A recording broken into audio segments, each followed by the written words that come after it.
So, Gaijin has once again blessed us with another high-tier ground event, meaning all of us who are hopelessly addicted to this game will spend our entire afternoon for the next 2 weeks no-lifing North Underground in order to complete every stage. Or at least you would be, if you actually planned on grinding out this event the way it was intended, which I absolutely do not. And with that in mind, let me present to you yet another bullcrap event grinding strategy involving a low-tier float plane. And that brings us to this affront against aviation. This is the late 298D, a BR 1.3 reward aircraft from the 2022 Winter Quest event, which a lot of you probably have sitting in your hangars and have never touched before. I'm sure a lot of you are probably wondering at this point whether I'm illiterate, since clearly this is an aircraft, and a rank 1 aircraft at that, so how the hell are you supposed to complete a ground event with it? Well, let me explain.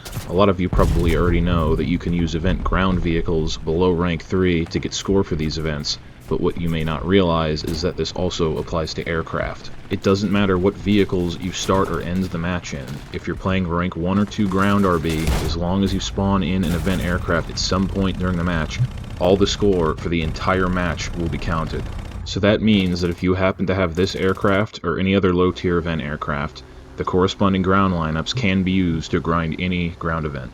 And while it might not be the absolute most efficient way to do this, you could pretty much play this lineup half asleep, and considering most of the matches ended up looking like this, I'd say it's a pretty damn good method even if it's not the most absolute time efficient.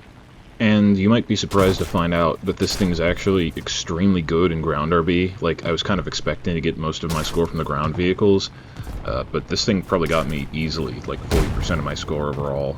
Like, the machine guns are sufficient at this BR, especially against biplanes. The tail gunner is actually quite useful, and the 150 kilo bombs feel at this BR like 500 pounders do higher up, where like you need to get them very close to get the kill, but it still feels extremely doable.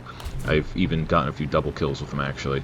What was probably most surprising though was that this thing is actually excellent at dogfighting, because it can pretty much always outrun or out-energy fight any biplane it comes across, while being able to outturn any conventional monoplanes.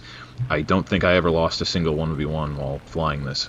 As for the ground vehicles of this BR, while there are several to choose from, the real weight puller for me was this absolute marvel of French engineering here, the Lorraine 37L, which is basically just a tractor with an anti-tank gun mounted on it. For this BR, it's a one-hit kill machine. This shell will just absolutely melt through any armor you face, and pretty much all the other drawbacks you have with this thing just don't even really matter because of it. The post-pen damage feels like a fucking bomb going off in the crew compartment, and it kind of feels like using APFSDS. All of the other ground vehicles play pretty similarly. They're all relatively well-protected tanks for the BR with average mobility, but they all have the same 47mm low-velocity gun.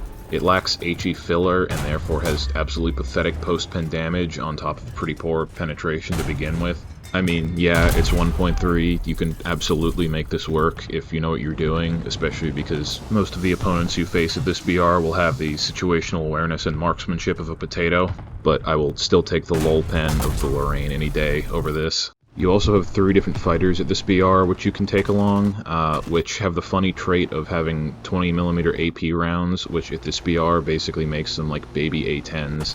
All of them only come with 60 rounds per gun though, so be aware they're a bit limited. But anyways, that's really all there is to the 1.3 French float plane strategy. It's just an extremely funny and brain-dead way to grind through the event, especially if you're like me and are too tired from work to go on a coffee-fueled rampage in your Leopard 2A7 at 6 o'clock at night. If you're on the fence about grinding this event, I'd say definitely go ahead and do it. Having played the Vilcus, I can tell you the boxer hull is a lot tankier than many of the other wheeled light tanks, just due to having so much internal volume and different like compartment divisions. So it's going to probably be pretty solid. And if you plan to sell, I'd say you're probably looking at 60 to 70 bucks for this thing, just depending on how many people end up selling. Anyways, that's going to be all for this one, guys. Like and subscribe if you enjoyed it, leave feedback in the comments, and I will see you in the next one.